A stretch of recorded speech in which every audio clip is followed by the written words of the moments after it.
There is empathetic understanding, there is sympathetic understanding. So empathetic would be actual lived experience, and sympathetic would be purely impersonal intellectual grasp.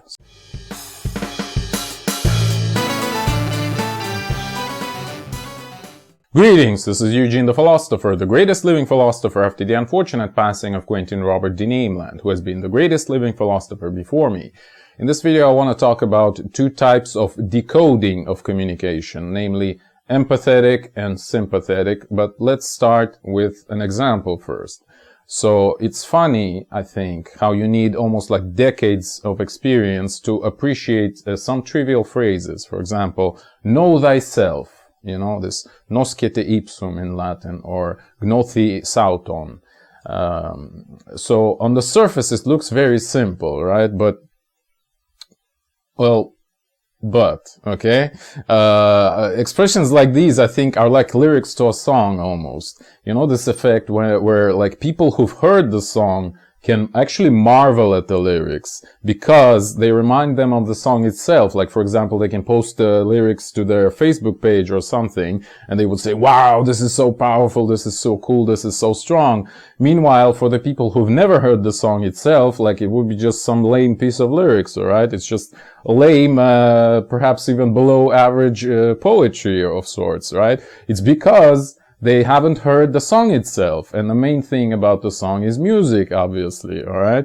Music is the main part of the song, and lyrics don't matter. They're kind of dead without the music, so therefore, it's kind of like, you know, seeing a person dance without any music playing. So people who've heard the song, like they're hearing it in their head, they can dance to it, right? While everyone else is like, huh, what's going on? Like, it looks really weird, it looks really strange.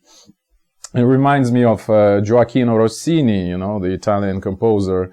For example, in Barbiere di Siviglia, the Barber of Seville, where like half of the lyrics is just la la la, you know, like Cavantina of Figaro is like la la la la la. La la la la, and like there's literally no lyrics in there. So yeah, it's very funny. So yeah, basically music is the main thing of the song. So lyrics is dead without the music. And likewise, let's return to my example.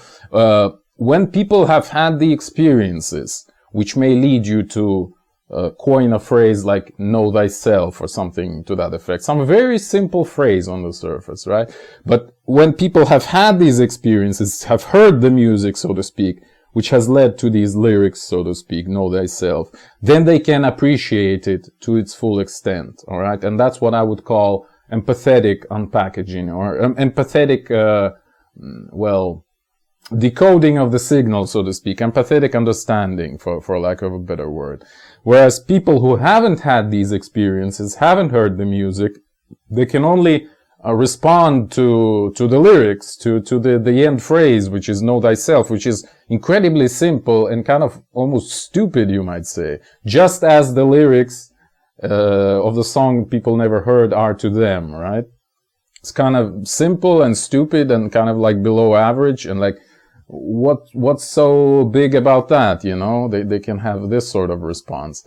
So yeah, this is what I'm talking about. There is empathetic understanding, there is sympathetic understanding. So empathetic would be actual lived experience, and sympathetic would be purely impersonal intellectual grasp, something to that effect. So like sympathetically you can understand lyrics, but they are kind of meaningless in these sort of examples that I gave you. Of course, there's plenty of other examples where sympathetic understanding is kind of the only understanding that we aim at. For example, again, in science, like, you're not supposed to experience anything there firsthand. You just have to kind of like, logically, deductively, like, work with it.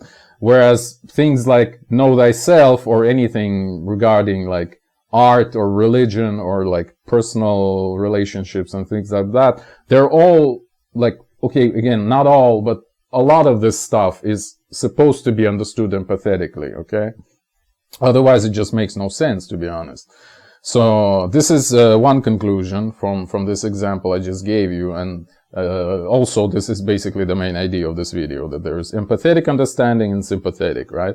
And empathy and sympathy, they're exactly different to this degree. Like, empathy is like, I'm feeling the same thing you're feeling, or at least I have felt the same thing that you're feeling right now. Whereas sympathy is just, I can understand kind of logically what you're going through.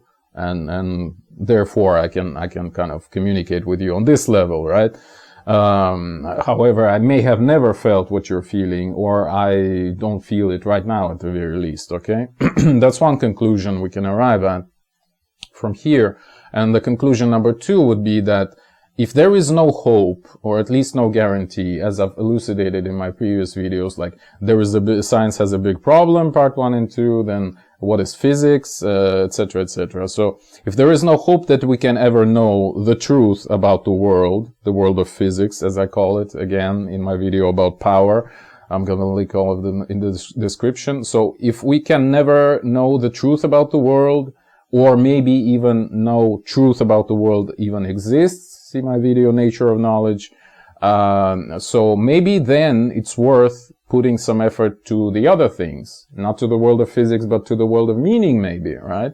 And what kind of connection do we have to the world of meaning? It's our so-called spiritual world, right? It's the mental palace, it's the soul, so to speak, blah, blah, blah, blah, blah, all of these things. So, yeah, maybe it's worth putting some effort to trying to figure these things out, which are not of this physical world, right? i.e. psychic phenomena. And this is kind of what I'm dealing with in my recent videos, more to this degree or another, okay? Yeah, so I really like the idea in Disco Elysium, watch my video Inland Empire, which is strictly about this game, where in the game system itself, there is like a stat that you have called empathy, alright?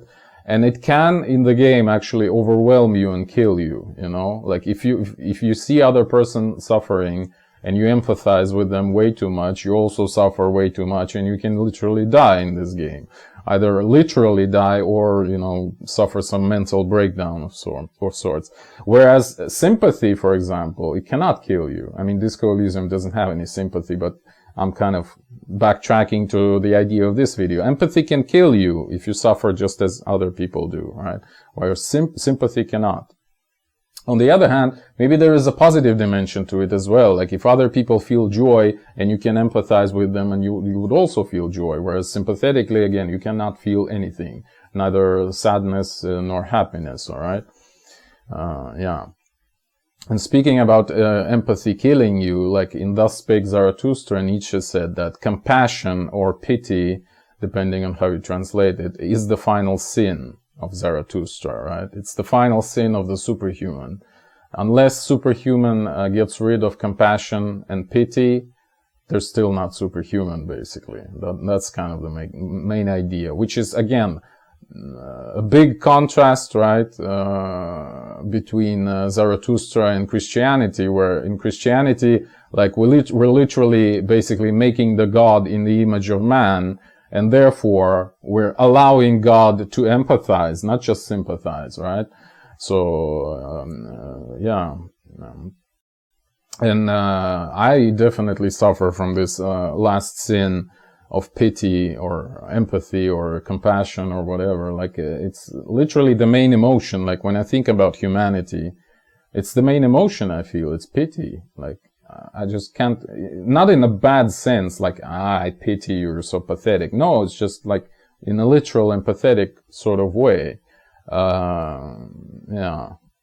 Like, sometimes I get amazed at how cool humans are, but most of the time I just feel pity.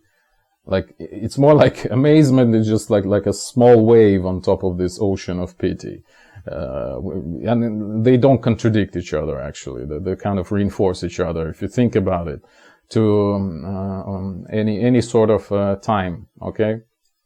And I just, like, sometimes I do get overwhelmed by this. Like, for example, recently, there is, in YouTube Analytics, there is a small, like, section there which kind of recommends you, like, what kind of things are your viewers look for, or something like that. So it's basically like it's supposed to be ideas for new videos. It's literally how it's called. But then it like the subtitle is like what your viewers search for. Not necessarily but what people who are like people who watch you look for, right, on YouTube. And there's some literally like super breaking things, like how to stop being vulnerable, how to stop overthinking, like what happens when you stop believing lies. Maybe I'll show you the screenshot actually. Like every time I open it and look at it, I just feel so overwhelmed and like heartbroken. Like imagine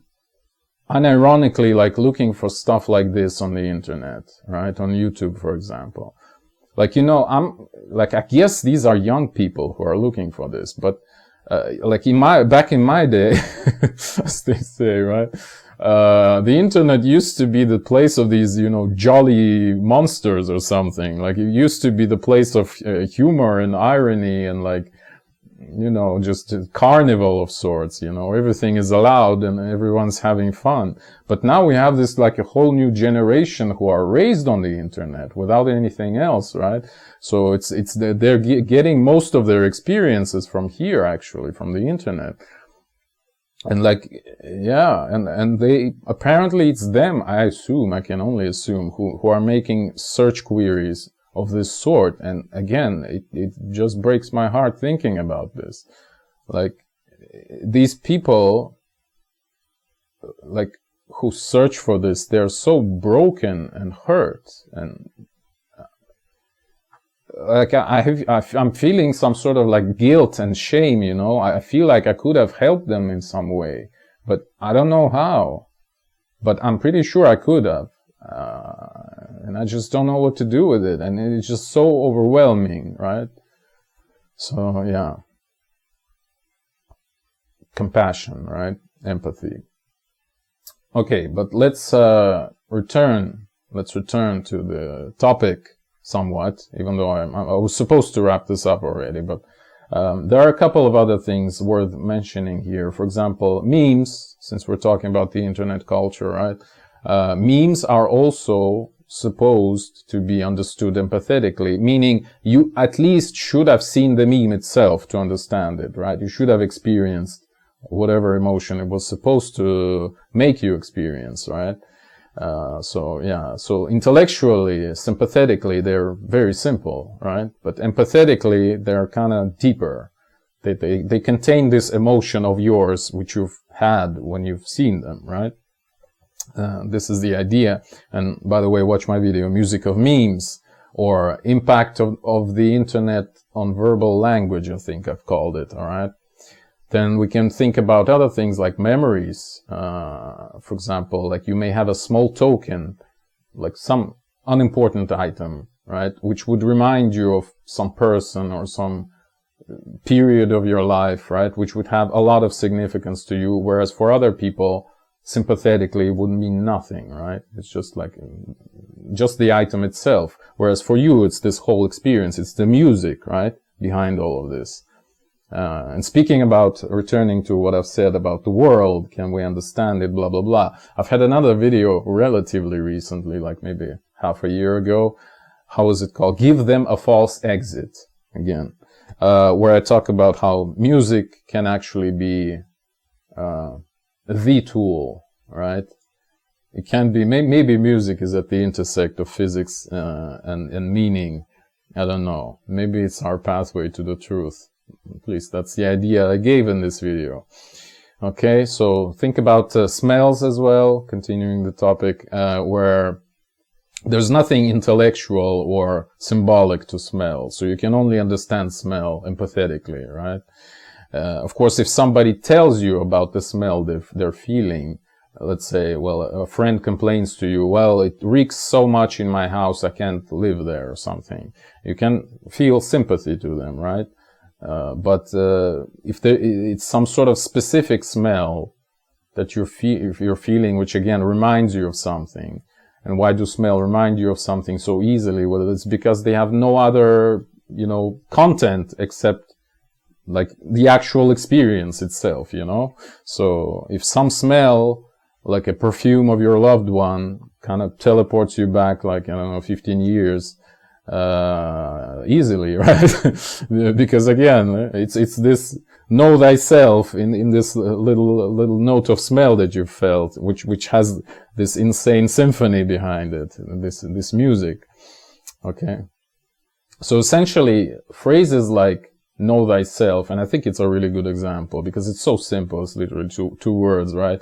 But most of the time, okay, sometimes, let's put it this way, they're just a label that packs potentially infinitely deep experiences, potentially, again, a whole lifetime of experiences. And for it's a sort of packaging, and where, like, sympathetic unpacking can only be done with logic and maybe erudition, you know, like some basic knowledge. Whereas empathetic unpacking requires you to already have the keys, to already have heard the music, to already have all of these experiences yourself. You know, it's the problem that is known in philosophy as qualia, the Latin word, which means, like, well, roughly qualities, you know. Whereas, where we can ask questions like, again, a typical example, like, how do you explain someone what a color red is? Well, you can show, right? But if they don't know and you can't explain, like, if they don't know and you can't show, how do you explain? Well, you can't. That's the answer, right? Because the word red is supposed to be unpacked empathetically. You need to know what red is on your own experience, you know? There's no other way around it. And I think, again, phrases like know thyself are supposed to be understood in this way and no other way. Like, you can understand them sympathetically, yes, but they wouldn't mean much, you know? They're just not supposed to be interpreted through this lens, through logic and erudition and knowledge, right? Like, only, like, maybe, like, again, I can think about myself in high school when I was 16 and, like, reading all of these philosophers, right? Like, I've read the phrase know thyself, for example. I actually remember my sort of understanding of this phrase when I was 16. And it was not even close to my current understanding of this phrase when I'm 35. Like, I just perceive this phrase in an absolutely different perspective. Like, it's not what it means on the surface, alright? It's absolutely different thing, but I can't even explain to you what it means because maybe, like, if you've had these experiences that I'm kind of alluding to right now, then you know what it means. If you haven't, then you wouldn't be able to know even if I, like, write a whole book about it, okay? It's unfortunate, right, that we have this sort of thing, but it's almost like some secret language that people talk to each other, like, where people who know, you know, again, like this meme, people who know, people who don't know, you know? Yeah, we're dealing with something like this. So yeah, there are simple messages which are simple only if being understood sympathetically, whereas if you understand them empathetically, they're infinitely deeper, even though arguably also quite simple. Just like time and life are simple, you know, to some degree, so are these messages. Or vice versa, just like time and life are difficult and complex and infinitely deep, so are these messages, alright? Yeah. And I'll just finish with an aphorism that I've written again when I was maybe like 17 or something like that. So, from difficult ordeals, one learns only the most simple truths. Period. And that's exactly what I'm talking about here.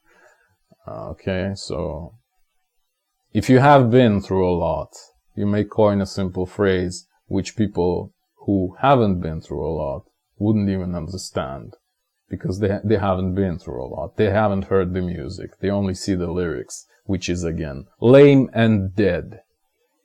Thank you for watching. The eons are closing. If you wish to support me, please consider joining my Patreon. That is patreon.com/philosopher. See the link in the description.